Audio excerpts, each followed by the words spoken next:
Varig 254, responda. 254, Torre Belém chamando. 3 de setembro de 1989. Um Boeing 737-200 da empresa brasileira Varig, que fazia a rota Marabá-Belém, desaparece ao sobrevoar a região norte do Brasil. 254, algum problema a bordo?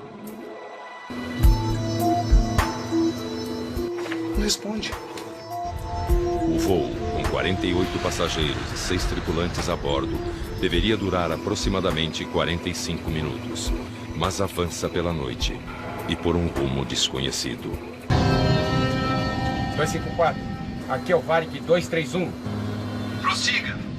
Naquele momento, o único que consegue se comunicar com o comandante Garcês é o piloto de um outro voo da Varig, que havia acabado de pousar em Santarém.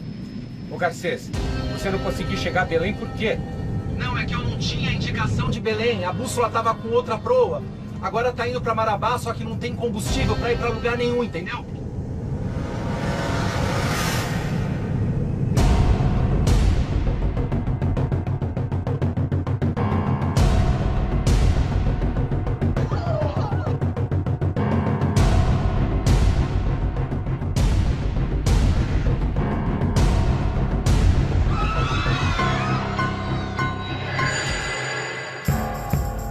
Fomos informados que tinha uma aeronave que estava desaparecida, né? Que tinha saído de Marabá para Belém, não tinha chegado no tempo previsto e fomos acompanhar isso através do serviço de busca e salvamento da FAB. O coronel Ronaldo Jenkins, do Centro de Investigação e Prevenção de Acidentes Aeronáuticos, o CENIPA, foi convocado para comandar as investigações. Alguns aeroportos foram pedidos para ser reabertos, que poderiam servir de alternativa caso eles se localizassem. Na torre de controle em Belém, o clima é de muita tensão. Ninguém sabe o que aconteceu com o voo 254.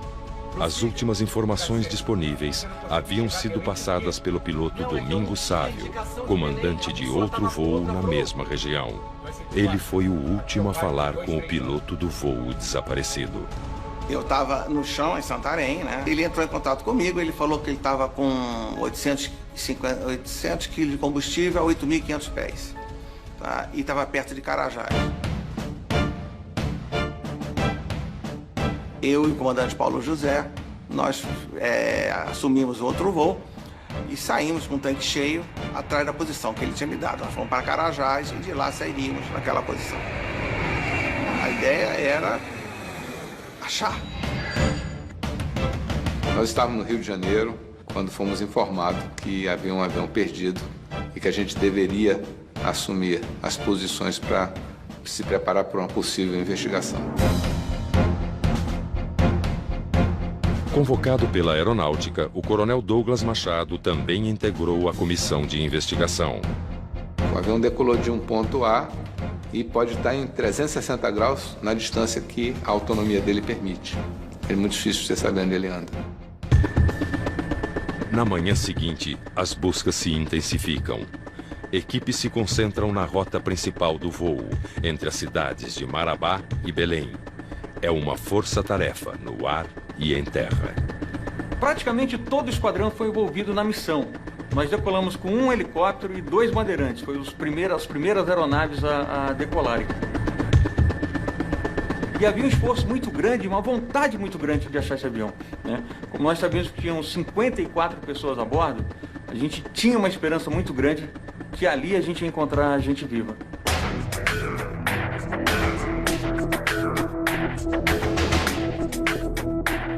Todo o avião tem um transmissor localizador de emergência. Esse equipamento, quando tem um impacto, ele emite sinais. Naquela época era 121.5, que é a frequência internacional de emergência.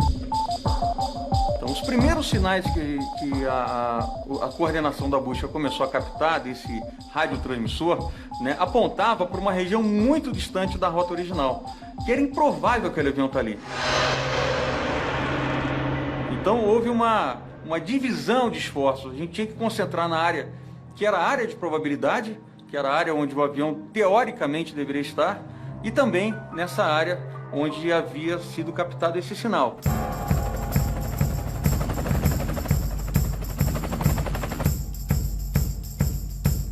44 horas após o desaparecimento, o Varig é localizado. E para surpresa de todos, através de um sobrevivente. A primeira sensação que eu tive foi de ouvir o latido de um cachorro, de um vira-lata. Aí eu vi que eu cheguei à civilização. Foi a maior alegria da minha vida. O engenheiro paraense Epaminondas Chaves e mais 3 sobreviventes saíram em busca de socorro.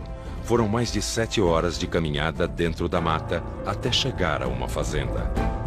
Quando nós chegamos à fazenda, o encarregado da fazenda se dirigiu a uma outra fazenda vizinha, porque lá existia um rádio amador, e o rádio amador conseguiu falar com as autoridades em Brasília que tinha chegado os sobreviventes da fazenda. Meia hora depois, começaram a chegar os primeiros aviões da Força Aérea. O avião é localizado em São José do Xingu, a cerca de 1.600 quilômetros de Belém, o seu destino final. Se você pegar um mapa de onde ele decolou, de onde ele deveria chegar e onde ele caiu, é uma região enorme, e é a Amazônia pura, né, com árvores de 30, 40 metros de altura, e numa época onde a cobertura de radar praticamente não existia. Quando eu estava descendo na corda, né, o helicóptero ele faz um colchão de ar, eu já pude sentir o cheiro dos corpos, né? Quando a gente foi chegando perto dos sobreviventes, as pessoas que podiam andar, elas vinham, nos abraçavam, uns pediam, me tira daqui que eu não aguento mais, eu quero ir embora. E as feridas eram muito graves, os ferimentos eram muito graves. Todas elas estavam muito contaminadas, com muitas larvas de mosca, né? O comandante Garcês, quando a gente chegou, ele perguntou para mim se ele estava em Carajás. Né? Carajás ficava muito mais ao norte, né? Eu falei, não, você não está em Carajás, você está no sul do Pará. Ele meio que deu uma assustada assim, nitidamente ele realmente não sabia aonde que ele estava. Os investigadores, entre eles o coronel Douglas Machado, desembarcam na base aérea do Cachimbo, a 500 quilômetros do local do acidente. E fomos de helicóptero para essa área. A partir daí começamos a fazer as investigações. Após a retirada de todos os sobreviventes, a equipe de investigação começa a buscar pistas no local do acidente. A primeira coisa estranha, o avião estava sem as asas, mas estava inteiro. A pancada foi muito grande, eles deram muita sorte. As asas foram arrancadas, desacelerando a aeronave, e a aeronave estava no chão, sem trem de pouso, era só fuselagem, mas com as portas fechadas. Dentro do avião, a gente via o efeito dominó, né? Algumas poltronas se soltaram e foram se deslocando no sentido da desaceleração, quer dizer, para frente do avião, e foram empurrando as outras, e elas foram quebrando e imprensando as pessoas dentro do próprio avião.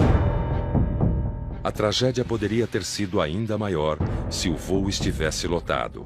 Mas naquele trecho, o Varig levava 48 passageiros, menos da metade da ocupação. 36 sobreviveram, além dos 6 tripulantes. Em meio ao cenário devastador, prosseguem as buscas por pistas. Qualquer papel que fosse interessante, a gente separava, botava num plástico e todos os dados possíveis.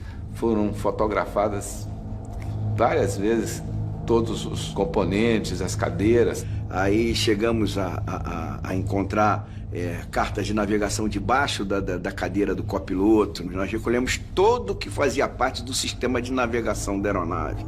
E passamos, então, a cuidar da caixa preta de voz e de dados da aeronave, foi recolhida. As caixas pretas do Varig 254 são enviadas para análise da NTSB, Agência Americana de Investigação, em Washington. A gente tinha informação de que o Garcês tinha dito para um outro aeronave da Varig que ele tinha perdido as bússolas e que ele estava tentando se encontrar. Ô Garcês, você não conseguiu chegar a Belém por quê? Não, é que eu não tinha indicação de Belém, a bússola estava com outra proa. A nossa maior preocupação naquele momento era o problema da perda de orientação. Uma possível falha na bússola coloca os investigadores em alerta. Eles fazem os primeiros testes ali mesmo no local do acidente. Para ver se via alguma coisa que pudesse desmagnetizar ou então atrair a bússola para mudar o rumo. Tudo isso foi feito no local, esses exames. O fato do piloto ter sobrevivido, ele realmente é importantíssimo para a investigação. Os investigadores precisam desvendar o que parece inexplicável. Por que o Varig 254 foi obrigado a fazer um pouso forçado na mata a mais de 1000 quilômetros do seu destino final?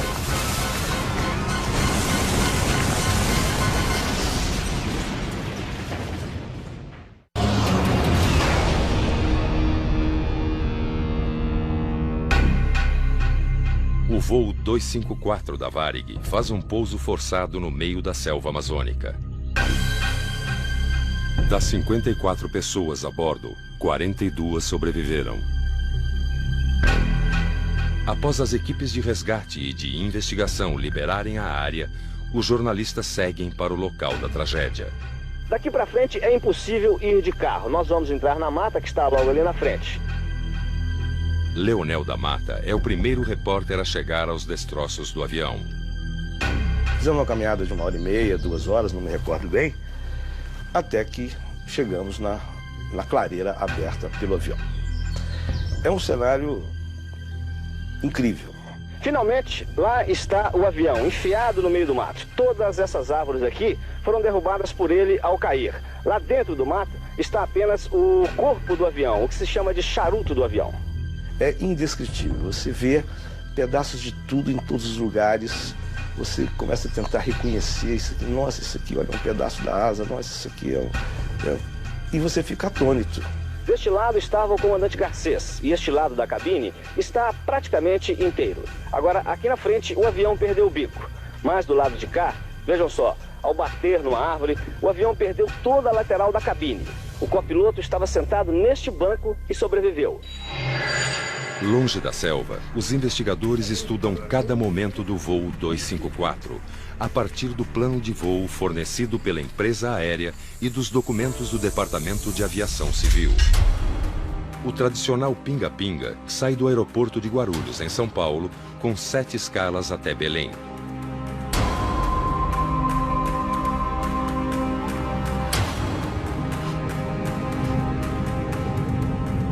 View 1. Rotate. No trecho final, Marabá-Belém, um voo curto de 50 minutos separa os 6 tripulantes e os 48 passageiros a bordo do aeroporto Valdecans, na capital paraense. No comando da aeronave está o piloto César Augusto Padula Garcês. Nilson de Souza Zilli é o copiloto. As investigações verificaram que o Garcês era um tripulante bastante dedicado, oriundo da Força Aérea, era piloto da reserva, trabalhou durante 4 anos na Força e saiu para ser piloto da Varig. Um piloto muito acima da curva, tendo tirado inclusive nota máxima em algumas avaliações. O Zilli, um piloto muito novo, as nossas verificações indicam que era uma experiência inferior ao que deveria e tinha dificuldade de se identificar com o Garcês. A comissão de investigação também vasculha os arquivos da empresa em busca de dados sobre a aeronave. O Boeing 737-200 era operado pela Varig há 15 anos e possuía cerca de 33 mil horas de voo. Sem evidências de possíveis problemas técnicos ou mecânicos na aeronave, a investigação se concentra nas entrevistas com os sobreviventes, tanto os tripulantes quanto os passageiros. Eu já fui questionado e interrogado dentro do hospital. O copiloto Nilson Zilli é um dos 42 sobreviventes. Quando acordei, ou seja, aquela terrível realidade, o Garcês chega perto de mim e me pergunta: como é que você tá? Eu falei assim: eu tô todo mal. Não consigo me mexer, a perna, nem sei como é que tá isso. A clavícula não tá doendo e a cabeça, ou seja, o lado direito não mexe. Aí naquela hora ele já me sugeriu para fazer, eu falei assim: nós precisamos fazer um relatório juntos. Eu falei assim: comandante, acho que não tá na hora da gente mentir. A gente tem que falar exatamente o que aconteceu. Bom dia. Seu nome? Epaminondas Chaves. Vieram me entrevistar. Eles vieram me entrevistar, mas uma entrevista técnica, para saber mais ou menos o que foi que aconteceu, o que foi que o comandante falou, coisas assim. Tanto é que eu chamei a aeromoça. Você comunicou para ela?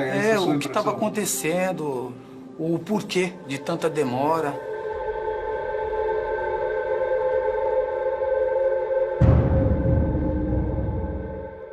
Nós tínhamos um psicólogo na nossa equipe, ele foi conversando e nos trazendo as informações. Havia umas contradições entre o Zilli e o Garcês.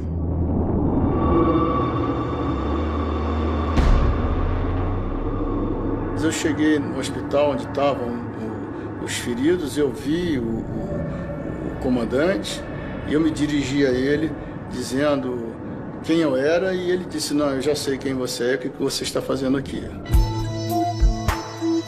O piloto Fábio Goldenstein, na época do acidente, diretor de segurança de voo do Sindicato dos Aeronautas, acompanhou todo o processo de investigação. Ao longo das investigações, começaram a surgir informações sobre a personalidade do Garcês e sobre a dificuldade do relacionamento dele com outros pilotos mais novos, com os copilotos. E aí, mais adiante, começou a surgir isso de que ele e o Zilli teriam se desentendido durante a viagem. Vou tentar o pouso. O desentendimento entre piloto e copiloto passa a ser uma peça importante na investigação do acidente com o Varig 254.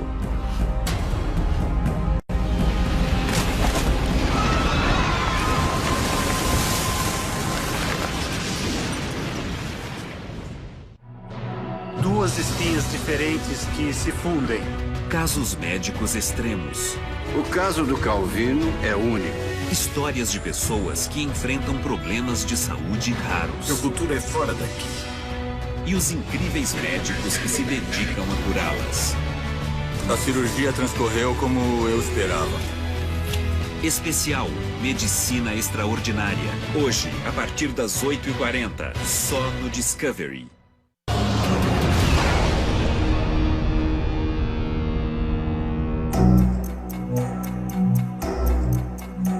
Os investigadores do acidente com o Varig 254 descobrem que o clima entre piloto e copiloto era tenso desde o início do voo. Uma peça que pode ser chave para entender como o Boeing perdeu o rumo e acabou num pouso forçado no meio da selva. Eu fui pro despacho, aí o despachante virou para mim e falou assim: Zilli, tu tá no 254? Eu falei assim: tô. Leva a papelada para mim, por favor. Eu falei assim: com certeza. Cheguei no avião, tá o comandante Garcês, com o jornal aberto. Boa tarde, comandante. Eu tive que me atrasar porque passei no despacho. O despachante perguntou se eu estava no 254 e pediu para entregar isso aqui para o senhor. Não se dignou olhar para mim e disse o seguinte: se o voo tivesse atrasado, ia dar atraso de copiloto. Isso não é função de tripulante, é função de DOV. Eu me desculpe, comandante. Isso não vai mais acontecer. O Zilli ficou assustado.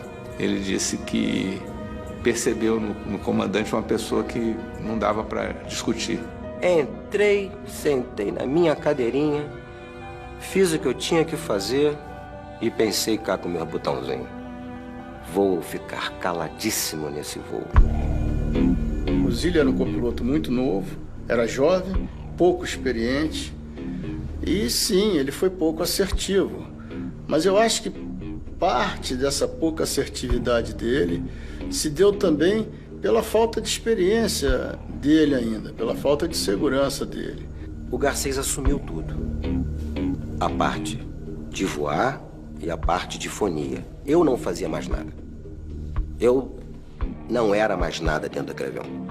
De modo que quando aconteceu o fato, ele passou o tempo todo sem ser assertivo, sem dizer, Garcês, que está errado. Ele ficava calado. Mas só as gravações registradas nas caixas pretas do avião podem esclarecer o que aconteceu na cabine do Boeing. E enquanto aguardam a análise feita no laboratório da NTSB, nos Estados Unidos, os investigadores finalizam os testes nos equipamentos de navegação. O avião tem...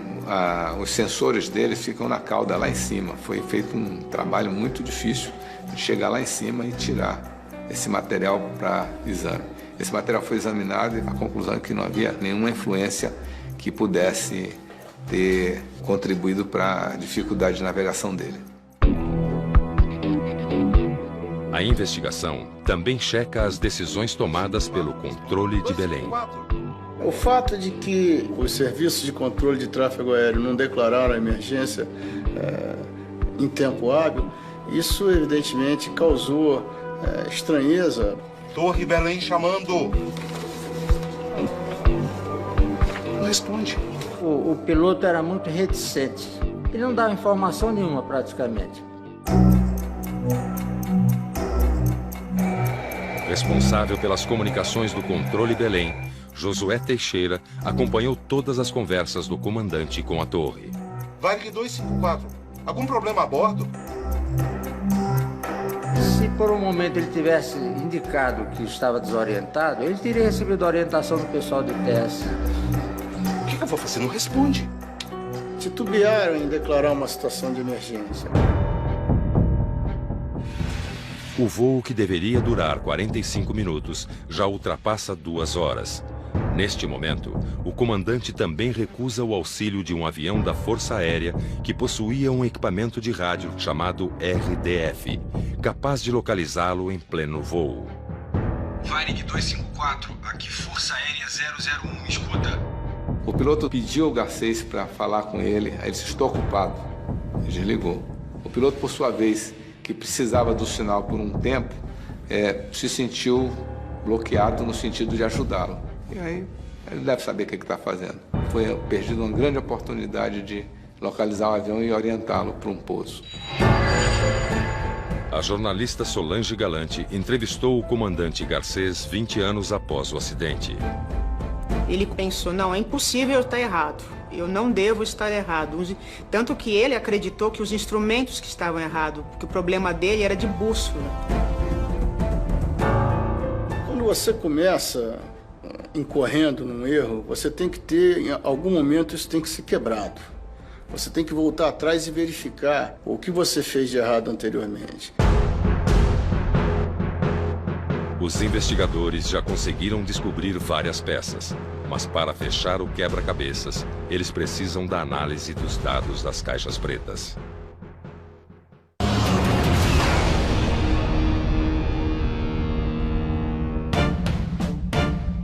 Duas semanas após o acidente com o voo 254 da Varig, os investigadores recebem a análise das caixas pretas e agora conseguem identificar, minuto a minuto, o que aconteceu a bordo do avião. O que existia era que eles tinham tomado a direção errada. Agora, que proa eles tinham tomado, o porquê que eles tinham tomado aquela proa, é que a gente, logicamente, teve que fazer a investigação assim.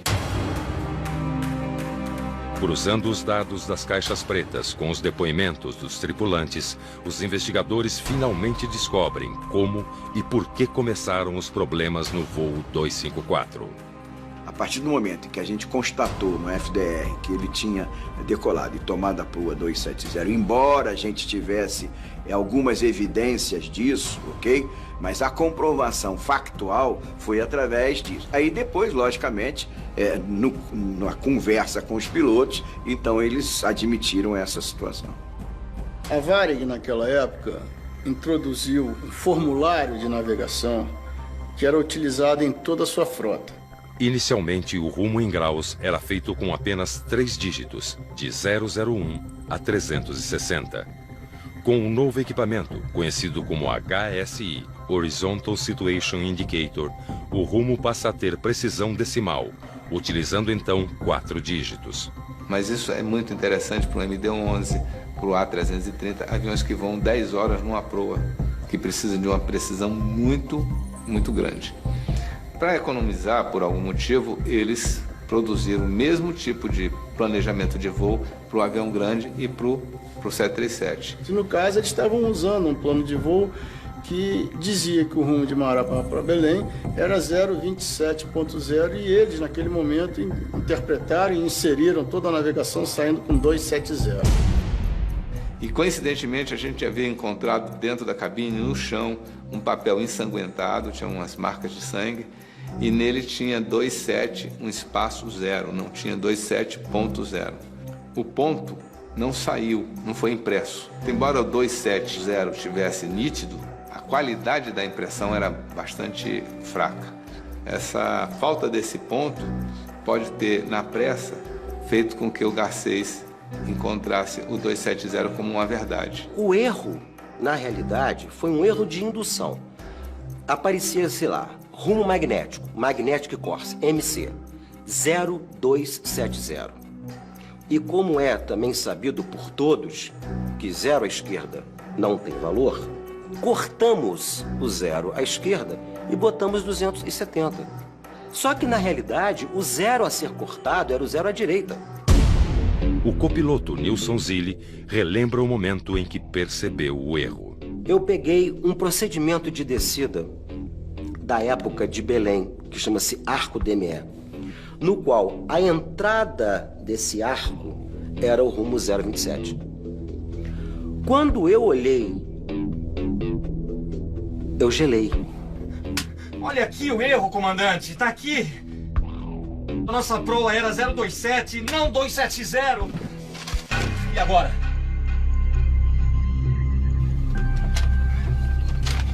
E agora? Eu falei assim, agora vamos subir. Subir, botar a boca no trombone, falar mesmo, se declarar em emergência dentro daquilo que havia sido descoberto naquele momento. Aí,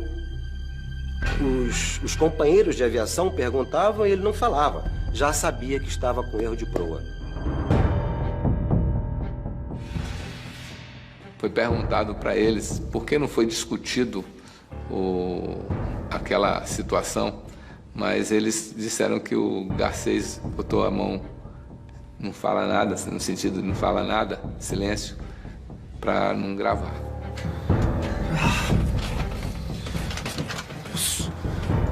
Olha aqui a merda que você fez. Ele fez assim, ó. Isso é verdadeiríssimo. A investigação do Varig 254 procura justificativas para a atitude do comandante Garcês. 2 semanas antes do acidente, ele sofreu um incidente em Paramaribo, quando o avião dele colidiu a asa contra uma escada numa empresa estrangeira. Então, depois dessa falta que ele teve medo que uma falta seguinte, ainda mais um acidente com vítimas fatais, fosse detonador de uma punição grave dele por parte da Varig.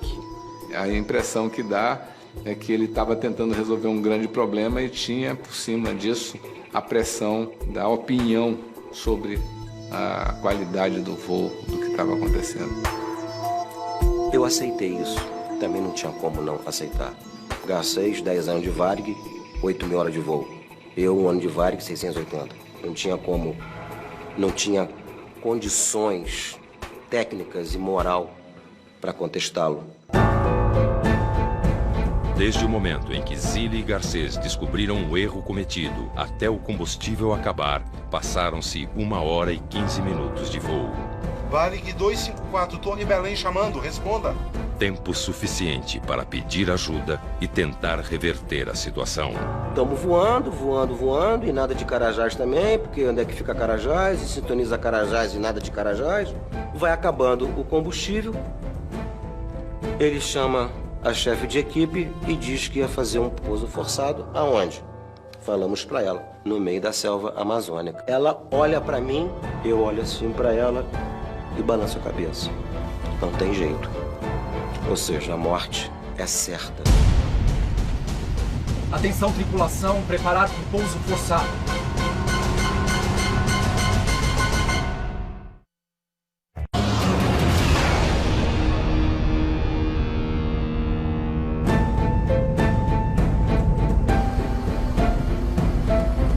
Senhoras e senhores passageiros, é o comandante que vos fala.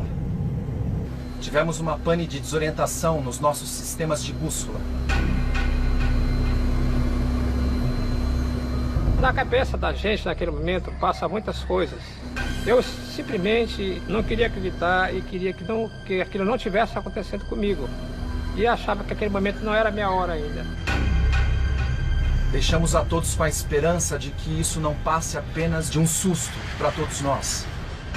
Este é o último registro das caixas pretas. Sem energia elétrica, ela para de funcionar. Quando os motores pararam a 8.000 pés, a gente não tinha mais nenhuma informação. Então eles passaram 8.000 pés descendo, talvez 10 minutos, 12, sem que tenha sido registrado nada. Se ele não tivesse ficado vivo, a gente só sabia a velocidade e como bateu. O embarque para mim foi tudo tranquilo, normal. Nos depoimentos durante a investigação, os passageiros contaram o que viveram naqueles minutos que pareciam uma eternidade. Muita gente rezava, eu rezei muito. Porque não é fácil você estar lá em cima, naquela altura, e o cara chegar e falar, nós estamos perdidos. Você ouvir e o combustível está no final, você se sente completamente sozinho. O Garcês bate no meu ombro e me diz a seguinte frase. Desculpa, velho. O erro foi meu, a gente se encontra no outro lado da vida. Eu olhei para ele. Ele suava e tremia. Eu falei assim, caramba, o cara já tá morto. Aí ele falou assim, vamos fazer esse pouso a 4 mãos. Aí eu peguei, reclinei a minha cadeira ao máximo, apoiei o meu braço aqui, onde ficam os rádios, e segurei o manche com essa mão aqui. E vamos embora. Vamos embora pousar esse avião. Flaps down. Sem combustível e sem energia elétrica, os tripulantes perdem avião. Não tinha mais nada. Só nariz, ou seja, só atitude. Então, se fosse muito o ângulo de ataque muito acentuado, estolava, caía. Muito rápido. Vai bater. É a única coisa que eu me lembro disso. E ali apaguei.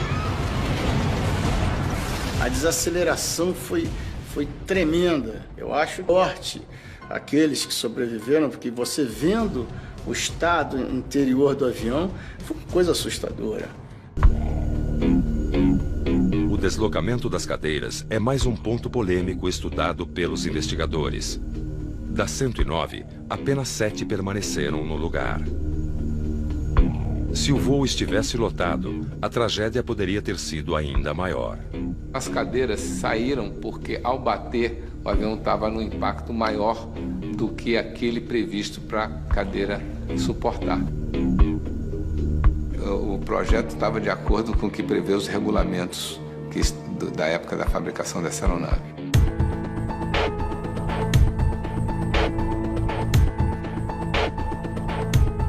"19 meses após o acidente, a investigação chega ao fim. Com todas as peças do quebra-cabeças analisadas, os investigadores do voo Varig 254 conseguem entender a sequência de erros e desencontros que resultaram no acidente. você. Pode ir reto, esquerda. Boa tarde, tudo bem? Tudo bem. 3 de setembro de 1989. A tripulação do Varig 254 se prepara para o voo Marabá-Belém, no norte do Brasil. No momento de programar o plano de voo entre as duas cidades, o comandante César Garcês se confunde ao inserir o rumo. Ao invés de 027, ele insere 270.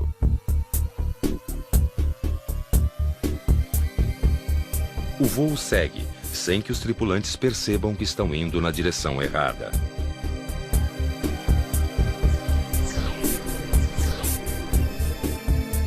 Centro Belém, Varig 254. Ô, Belém, o Varig 254. Nada. Centro Belém, Varig 254. Após tentar sem sucesso contato por rádio VHF com o controle de Belém, a tripulação só consegue se comunicar aos 23 minutos de voo através de HF, um sistema de transmissão para longa distância. É dessa forma que recebem autorização para iniciar a descida. Varig 254 descendo para 200. Próximo do pouso, ao atingir 4.000 pés, os tripulantes se dão conta de que não conseguem ver o aeroporto de Belém, nem as luzes da cidade. Comandante, o senhor está vendo o aeroporto? Não. Tentando se localizar, sobrevoam a Amazônia a baixa altitude por 1 hora e 14 minutos. E à medida que eles baixavam, mais difícil ficava de se comunicar com qualquer pessoa.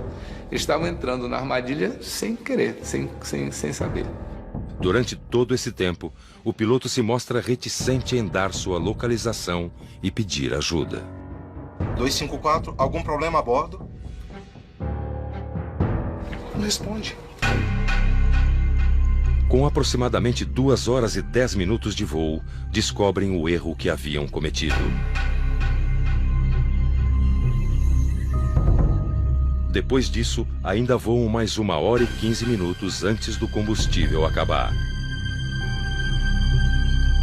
Eles exauriram o combustível deles, voando de um lado para o outro.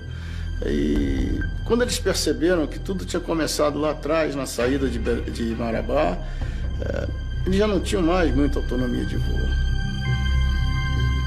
A partir daí, o Varig só tem uma saída: fazer um pouso forçado sobre a floresta, na escuridão da noite.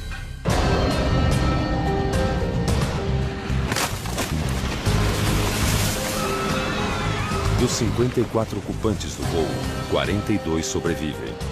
Como pode um acidente desses começar a partir de uma coisa tão básica? Por que os serviços de tráfego aéreo não perceberam imediatamente, ou logo que o avião estava perdido? Por que eles desceram e ficaram tanto tempo voando a baixa altura? Foram muitas perguntas que só ao longo do tempo se tentou criar o cenário. Mais de 2 décadas depois, o que a aviação brasileira aprendeu com esse acidente?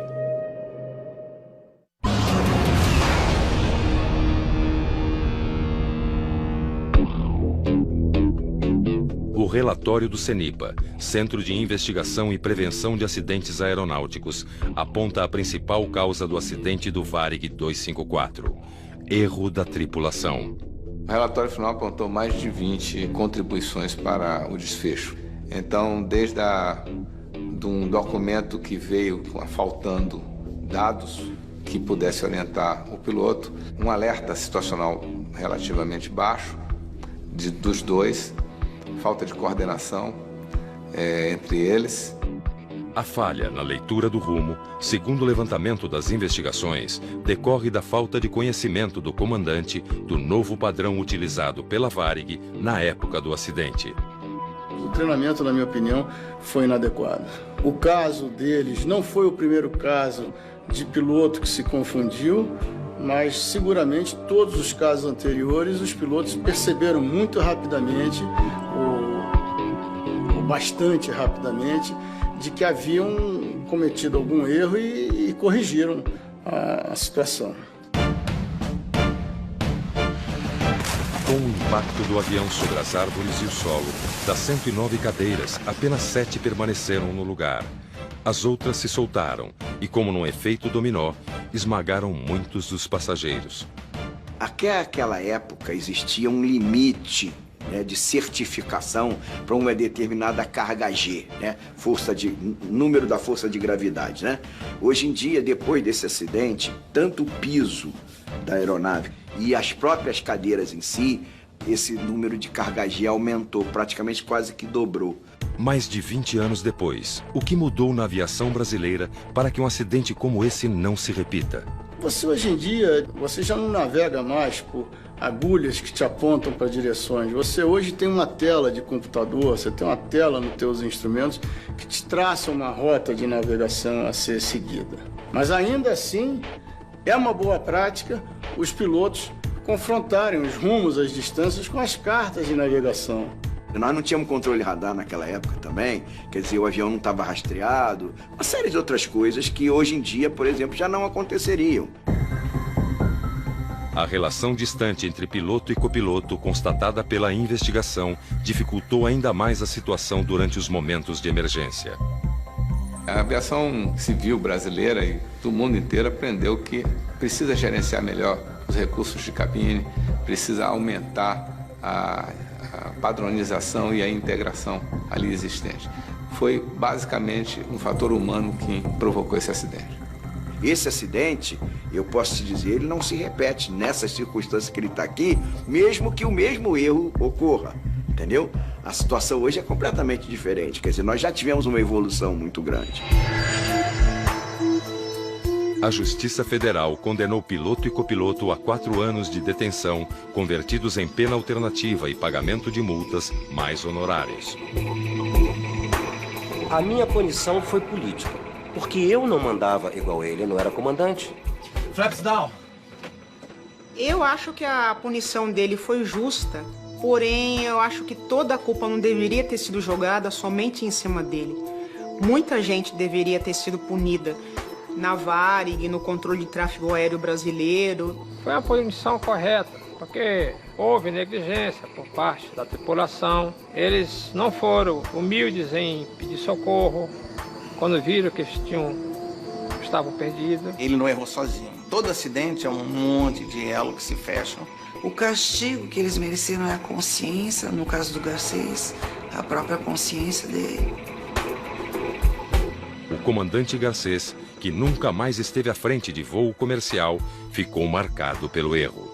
A carreira dele praticamente foi encerrada, né, devido à alta notoriedade que foi dada ao acidente envolvendo exclusivamente o nome do piloto. Para os sobreviventes, o acidente mudou para sempre o jeito de cada um viver e pensar. Eu reciclei tudo. Valores em que eu colocava em certas coisas, eu mudei de lugar. Então eu descobri que a maior importância do mundo é a tua família, é amor, que o resto não importa. Você vê as pessoas hoje com mais generosidade. Eu olho também esses desastres que já aconteceram após o nosso.